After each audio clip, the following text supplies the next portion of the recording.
नमस्कार, मैं श्वेता सिंह आपका स्वागत करती हूं। रात के 10 बज रहे हैं, आप आज तक पर दस्तक देख रहे हैं। भारत में तीज त्योहार पर व्रत साल भर में तमाम होते हैं, लेकिन छठ एक ऐसा पर्व है, ऐसा व्रत है जिसे लोक आस्था में महापर्व का स्थान दिया गया है। 3 दिन तक कठोर तपस्या जैसी परिस्थितियों के इस व्रत का आरंभ महिलाएं देश दुनिया में पहले दिन नहाए खाए से करती हैं, यानी स्वच्छ जल में स्नान के बाद व्रत का संकल्प लेकर शुरुआत होती है। लेकिन देश की राजधानी दिल्ली में यमुना के जहरीले प्रदूषित पानी में स्वच्छता से सीधे जुड़े इस व्रत की शुरुआत आज व्रती महिलाओं को करनी पड़ी। जल की शुद्धता, ऊर्जा का महत्व के बीच सूर्य की उपासना के व्रत की शुरुआत सरकारों की कुनीतियों के प्रदूषण के बीच हुई। जिस यमुना को साफ करने का वादा अरविंद केजरीवाल ने 6 साल पहले किया था, यह उसी यमुना में वादों का मैला हो जाने की हकीकत दिखाती तस्वीर है। यमुना की सफाई का जिम्मा केंद्र और दिल्ली की राज्य सरकार के अधीन आने वाली दर्जन भर एजेंसियों के जिम्मे है, लेकिन उन सभी की गैर जिम्मेदारी का बदबूदार झाग यमुना में उठता रहा है। आखिर 1376 किलोमीटर लंबाई वाली यमुना का देश की राजधानी में ही ऐसा हाल क्यों हुआ? देश के 7 राज्यों से होकर गुजरने वाली यमुना में बहता विनाश का जहर क्यों नहीं साफ हो पाता? वैज्ञानिक, सामाजिक और सांस्कृतिक महत्व की यमुना को भी क्या सिर्फ राजनीति ने इस्तेमाल करके छोड़ रखा है? इसीलिए धार्मिक प्रतीकों की पवित्रता बचाने के लिए आज आप भी दस्तक दीजिए।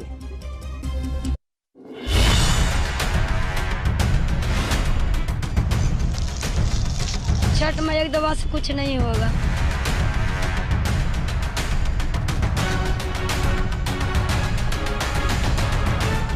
आस्था तो है, उनको तो पूजा करना है।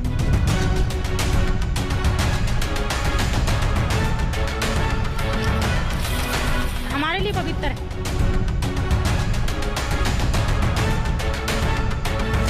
जब तक हम लोग ने इसमें नहाएंगे तब तक हम लोग का पर्व नहीं होगा। ऊपर वाला की कृपा से, वही देवता देवी देवता की कृपा से हम ही कुछ नहीं होता है। दिल्ली को लंदन और यमुना को थेम्स बनाने के वादे पर छली गई जनता के पास सिवाय छठी मैया पर भरोसा करने के कोई चारा नहीं। इसीलिए यमुना में प्रदूषण के उफनते झाग के किनारे आस्था का दीपक जलाकर व्रत शुरू कर दिया। पर्व दुनिया में हजारों होंगे, महापर्व की पहचान सिर्फ छठ की है। नहाए खाए के साथ शुरुआत होती है।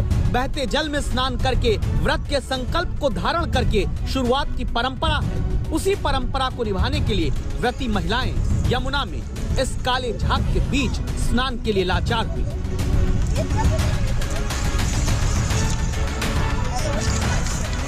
करना ही पड़ता है, जो विधि है वो विधि तो करना पड़ता है ना। जब तक हम लोग ने इसमें नहाएंगे तब तक हम लोग का पर्व नहीं होगा।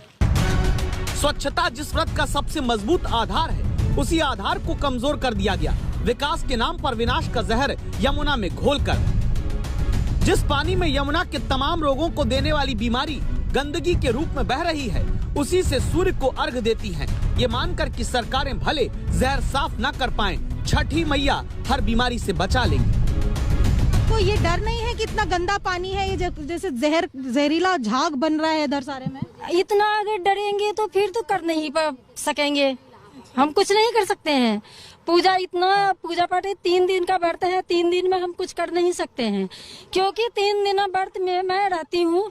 हमें उनको ऊपर वाला की कृपा से, वही देवी देवता की कृपा से हम ही कुछ नहीं होता है। 7 राज्यों से होकर गुजरने वाली यमुना, गंगा सरस्वती से मिलकर पाप मिटाने वाले संगम को तैयार करने वाली यमुना, गंगा के बाद सबसे पवित्र नदी मानी जाने वाली यमुना का पानी दिल्ली में काला है, क्योंकि यमुना साफ करने की नीतियाँ और नियत उससे भी ज्यादा शायद काली, और भरोसा अब सिर्फ भगवान पर।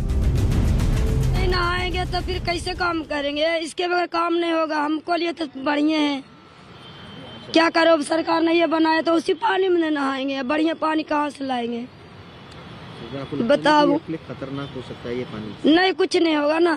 छठ में एक दवा से कुछ नहीं होगा। सोचिए आप, संस्कृति जिस देश में सियासत का केंद्र बिंदु है, उसी देश की राजधानी में महिलाएं उस महापर्व छठ की शुरुआत गंदे पानी से करने को मजबूर हैं, जिसमें 36 घंटे निर्जला व्रत महिलाएं रहती हैं। जो सफेद रंग के झाग आप देख रहे हैं, दरअसल ये जो झाग है ये यमुना को पोल्यूटेड कर चुके हैं। और इसके साथ साथ आपको एक रियलिटी चेक दिखाएंगे कि पानी जो यमुना का है, जो कि इस वक्त पूरी तरीके से प्रदूषित हो चुका है, वो उसका आप लेवल देखेंगे कि किस तरीके से ये पानी पूरी तरीके से इस वक्त यमुना के अंदर जो है वो जहरीला हो चुका है। ये पानी का लेवल है दिल्ली के अंदर यमुना नदी का, जो पूरी तरीके से इस वक्त अगर कहा जाए तो प्रदूषित हो चुका है। यमुना के पानी में सफेद झाग नहीं, काला जहर है, जो फैक्ट्रियों के गंदे पानी के यमुना में शामिल होने, फिर सीवर के गंदे पानी से मिलकर फॉस्फेट समेत दूसरे केमिकल से मिश्रण करके टॉक्सिक फॉर्म यानी जहरीले झाग का रूप ले लेता है। उसी काले झाग के रूप में, जिसे नदी भी कहना मुश्किल बना दिया गया, उसके गंदे जल को लोग अब घर भी ले जाएंगे आस्था के पर्व में पवित्र मन से मानकर।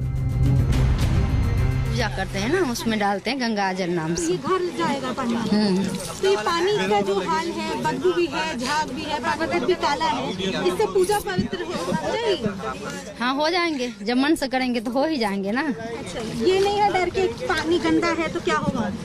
नहीं, नहीं है डर। जब डर होता तो फिर नहाते नहीं, इसलिए जो काम है वो तो करना ही पड़ेगा ना। इसी से प्रसाद उधार सब कुछ गंगा जल वो सब कुछ छीटेंगे, उसको बाद वो खाना बनाएंगे, उसको बाद ग्रहण करेंगे, उसको बाद सब कुछ करेंगे। इसके प्रसाद उरसाद सब इसी से। जिस राज्य के मुख्यमंत्री अयोध्या जाकर सरयू की आरती करके सत्ता में अयोध्या की चाहत रखते हैं, ये है हकीकत उनके राज्य दिल्ली की, जो अयोध्या में सरयू की आरती करके सियासत का नया राज तिलक चाहते हैं। क्या वो अपने ही राज्य की जनता से यमुना की सफाई का वादा भी पूरा नहीं कर पाते हैं? यमुना को भी प्रदूषण से मुक्ति दिलाएंगे। यमुना को साफ किया जाएगा। और जैसा मैं अक्सर कहता हूं कि 5 साल तो लगेंगे, लेकिन 5 साल के अंत में आपको सबको यमुना में डुबकी तो जरूर लगवा दूंगा मैं। जो हमने वादे किए थे मैं अपने मोबाइल फोन में लेके घूमता हूँ, रोज सवेरे उठ के देख लेता हूँ। क्या हुआ उन वादों का? क्यों इस वादे के बावजूद संतान सुख और हर मनोकामना की पूर्ति के लोक पर्व की खुशबू जो पूरी दुनिया में छठ के नाम से फैलती है, उस पूजन की अगरबत्ती को मैली यमुना के बजबजाते प्रदूषित जल की बदबू के किनारे लगाना पड़ा? 2015 के चुनाव में आम आदमी पार्टी के घोषणा पत्र का 15वां पॉइंट यमुना का पानी साफ करना था। ऐतिहासिक जीत के बाद 6 साल पहले अपने पहले बजट में केजरीवाल सरकार ने 5 साल के भीतर यमुना साफ करने का लक्ष्य भी बताया। दावा है कि उसके बाद 4 साल तक यमुना की सफाई के लिए बजट में 1 रुपए नहीं दिया गया। फिर 2020 के चुनाव में जाकर यमुना सफाई का वादा 5 साल पुराना वाला जोड़ दिया गया। 2021 के बजट में जाकर फिर से 3 साल के भीतर यमुना को पूरी तरह साफ करने का लॉलीपॉप दिया गया। वरना क्यों छठ व्रत देश की राजधानी में करने वाली महिलाएं जब आंख बंद करके ध्यान सूर्य का करती हैं, तब पैर उनके प्रदूषण का पानी पखारता। जनता से यमुना साफ करने का वादे करके यूं ही आंख बंद कर दी गई। सत्ता मिलते ही कौन सी यमुना, कौन सा पानी की कहानी बन जाती है। इस कहानी को अभी 2 हिस्सों में सोच कर देखिए। एक मुद्दा है यमुना का प्रदूषण और दूसरा है पूजा के लिए फिलहाल साफ जल यमुना किनारे न दे पाना। और इन दोनों मुद्दों में राजनीति ने सब कुछ ज्यादा मैला किया। केजरीवाल सरकार दावा करती है कि छठ पूजा के लिए उसने दिल्ली में 1000 जगहों पर गड्ढे खुदवाकर वहीं पर साफ पानी का इंतजाम कराया, लेकिन बहुत से लोगों की आस्था है कि अस्थायी इंतजाम की जगह नदी में स्नान करके ही व्रत करना है। आस्था तो है, उनको तो पूजा करना है। डर सबके लगता है, मगर भगवान के डर जोगते हैं हम लोग। भगवान के नाम से हम लोग यहाँ अर्घा देने आ जाते हैं। अब यमुना तो साफ नहीं, तब मनोज तिवारी बीजेपी के सांसद यमुना किनारे पहुंचे, सवाल उठाते हैं कि सफाई क्यों नहीं हुई। बीजेपी के दूसरे सांसद प्रवेश वर्मा यमुना के दूसरे किनारे पहुंचकर चुनौती देते हैं कि हम यहाँ पूजा करके दिखाएंगे। आप ये देखिए, दिल्ली सरकार को ये सफाई करनी चाहिए थी। ये क्या है? ये सब क्या है? आप देखिए, तो इतना इसको जब तक साफ नहीं करेंगे तो ये तो और भी गंदगी ही करेगा ना। और इसी पे लोग अगरबत्ती जलाएंगे, इसी में लोग स्नान करेंगे, लेकिन अरविंद केजरीवाल जी के कान पे जू नहीं रेंगेगा। यमुना के किनारे छठ पूजा नहीं होगी, इसका फरमान एलजी साहब ने दिया, जो भाजपा के हैं। जमुना के अंदर जो पानी है, आज आपको जो पूरा झाग दिख रहा है, दिल्ली के लोगों ने पानी नहीं छोड़ दिया नया। जमुना के अंदर जो पानी अभी झाग वाला आया, हरियाणा से आया। जहरीला पानी हरियाणा से छोड़ा गया, जहाँ बीजेपी की सरकार है। तो पहले जो है घाट पे मना किया गया, फिर 2 दिन पहले जहरीला पानी छोड़ा गया हरियाणा से, जहाँ बीजेपी है, और बीजेपी के सांसदों को आज घाट पे पहुंचा करके बाइट दिलवाई गई। जब उनको वोट चाहिए तब तो आप उनकी वोट के लिए कोई भी झूठ बोल देंगे, और जब उनका त्योहार आता है तो पाबंदी लगा देंगे। तो ये तो बर्दाश्त नहीं किया जा सकता। राजनीति यही है। दिल्ली में यमुना किनारे अभी छठ पूजा पर रोक DDMA यानी दिल्ली डिजास्टर मैनेजमेंट अथॉरिटी ने लगाई। तय किया कि यमुना के किनारे छोड़कर कुछ तय जगहों पर पूजा होगी। DDMA के चेयरमैन कौन है? दिल्ली के उपराज्यपाल हैं। दूसरी तरफ दिल्ली में यमुना मैली है तो केजरीवाल सरकार उसका ठीकरा हरियाणा पर फोड़ती है, जबकि हकीकत में 1376 किलोमीटर के सफर में यमुना नालों के कारण सबसे ज्यादा प्रदूषित दिल्ली में ही है। धार्मिक प्रतीकों की पवित्रता बचाने की लंबी लड़ाई है। जिन्हें लड़कर साथ में लड़ना चाहिए वो यमुना पर छठ में ही लड़ते रहे। ऐसे में राजनीति को छोड़ क्या ये संभव नहीं हो सकता था कि फिलहाल गंदे पानी में पूजा की जगह शुद्ध जल का प्रयास किया जाता? अमित भारद्वाज, अनिशा माथुर और पंकज जैन के साथ सुशांत मेहरा, दिल्ली आज तक। उत्तर प्रदेश की राजनीति में दस्तक देने वाली खबर अब देखते हैं। संगीत में कभी कैराना घराने ने बहुत नामचीन लोगों को पहचान दी। अब 1 लाख की आबादी वाला कैराना दोबारा यूपी में चर्चा में है, जो 5 साल पहले हिंदू परिवारों के पलायन को लेकर सुर्खियों में आया था। इस बार उन्हीं परिवारों की घर वापसी मुद्दा बनी है। क्या सत्ता वापसी का द्वार बनेगा कैराना?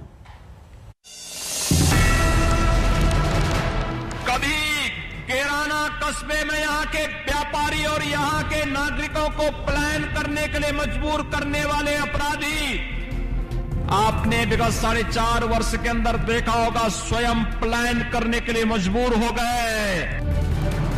किसी अपराधी और किसी माफिया की हैसियत नहीं जो सिर उठा करके सड़कों पर चल सके, धमकी की बात तो दूर, दंगा भड़काने का प्रयास करेगा तो उसकी आने वाली कई पीढ़ियां भूल जाएंगी फिर कि कैसे दंगा होता है।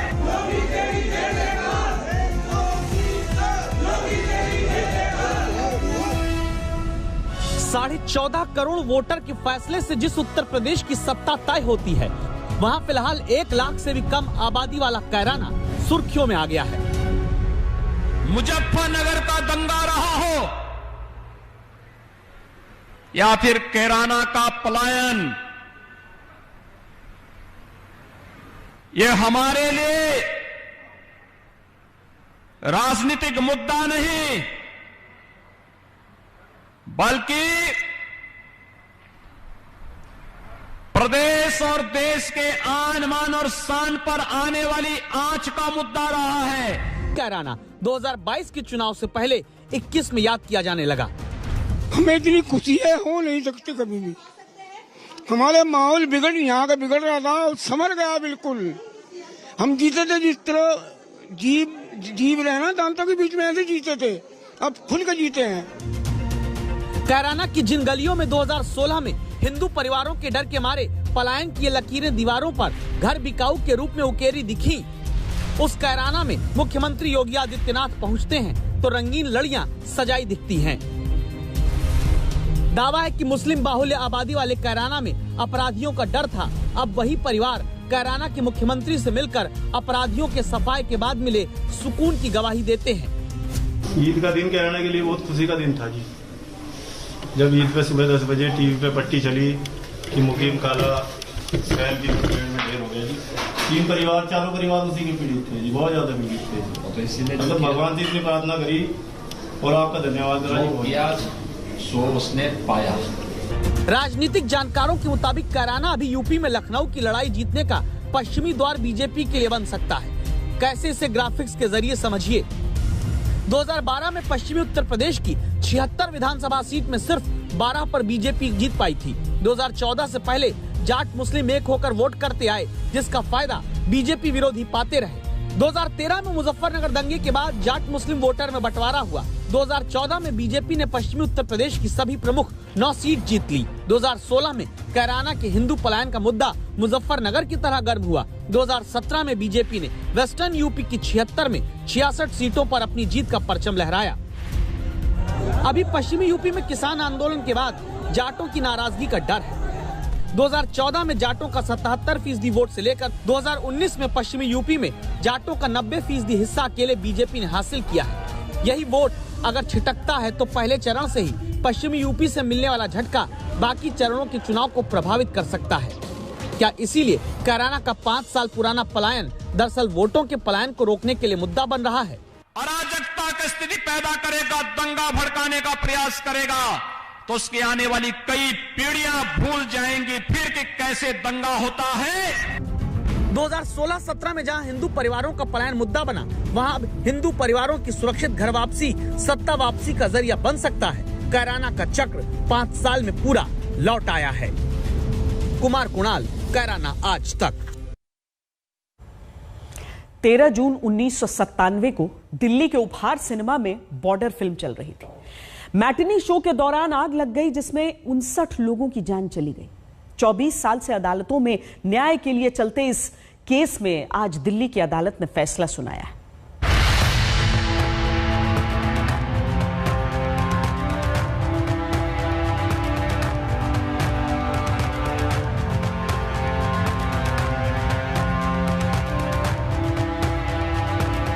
साल पुराने उपहार अग्निकांड मामले में सबूत मिटाने के लिए सुशील और गोपाल अंसल को दिल्ली की अदालत ने 7 साल कैद की सजा और 2.5 करोड़ के जुर्माने का आदेश दिया। लेकिन आज का ये फैसला दोषियों को सजा सुनाने और उन पर जुर्माना लगाने से कहीं ज्यादा बड़ा और ऐतिहासिक है, क्योंकि उपहार अग्निकांड का ताजा फैसला अंसल बंधु जैसे बड़े और ताकतवर लोगों की नींद उड़ाने वाला है जो कानून और न्याय का सम्मान नहीं करते। ये फैसला उन लोगों को बेचैन करने वाला है जो सोचते हैं कि वो पैसे के दम पर सजा से बच सकते हैं। ये फैसला उन लोगों के लिए भी चेतावनी है जो सोचते हैं कि वो अपने रसूख के दम पर कुछ भी कर सकते हैं। ऐसा क्यों है, उसे समझने के लिए 24 साल पहले चलिए, जब 13 जून 1997 को दिल्ली के उपहार सिनेमा में बॉर्डर फिल्म के दौरान आग लगी। सिनेमा हॉल में क्षमता से ज्यादा लोग बैठे हुए थे। इस वजह से 59 लोगों की मौत हो गई। 22 जुलाई 1997 को इस मामले में उपहार सिनेमा के मालिक सुशील अंसल और उसके बेटे प्रणव अंसल को मुंबई से गिरफ्तार किया गया। इसके तकरीबन 20 साल बाद 20 नवंबर 2007 को लंबी सुनवाई के बाद पटियाला हाउस कोर्ट ने अंसल बंधुओं को लापरवाही से मौत समेत अन्य धाराओं में सजा सुनाई। इसके बाद ये मामला हाई कोर्ट गया और अदालत ने अंसल बंधुओं की सजा 2 साल से घटाकर 1 साल कर दी। सुशील अंसल ने 5 महीने 20 दिन जबकि गोपाल अंसल ने 4 महीने 22 दिन जेल में काटे और सुप्रीम कोर्ट ने उन्हें बेल दे दी। ये देखकर उपहार हादसा पीड़ित एसोसिएशन से जुड़े लोग हैरान रह गए और सजा बढ़ाने के लिए उन्होंने सुप्रीम कोर्ट का दरवाजा खटखटाया। सीबीआई ने भी अंसल बंधुओं की सजा बढ़ाने की अपील की। 8 अक्टूबर को अदालत ने अंसल बंधुओं और अदालत के पूर्व कर्मचारियों को इस मामले में दोषी करार दिया था। आज अदालत ने सबूत मिटाने के इल्जाम में सुशील और गोपाल अंसल को 7 साल की जेल सुनाई और 2.5 करोड़ रुपए का जुर्माना भी लगाया। कोर्ट के पूर्व कर्मचारियों दिनेश चंद्र शर्मा, पीपी बत्रा और अनूप सिंह को भी अदालत ने 7-7 साल की कैद और इन तीनों पर 3-3 लाख रुपए का जुर्माना भी लगाया। पहली बार ऐसा हुआ है कि जो एक्यूज्ड कोर्ट में कोर्ट की एविडेंस से छेड़खानी करते हैं, एविडेंस को, सबूतों को डिस्ट्रॉय करने की कोशिश करते हैं और फिर एक्विटल सीख करते हैं, उनके लिए ये बहुत बड़ा धक्के की बात है। इस तरह जो उपहार कांड नियमों के उल्लंघन की वजह से हुआ, उस मामले ने समाज के सामने एक नजीर पेश की और इस बात में भरोसा जगाया कि सत्य विचलित हो सकता है लेकिन परास्त नहीं। आज तक ब्यूरो।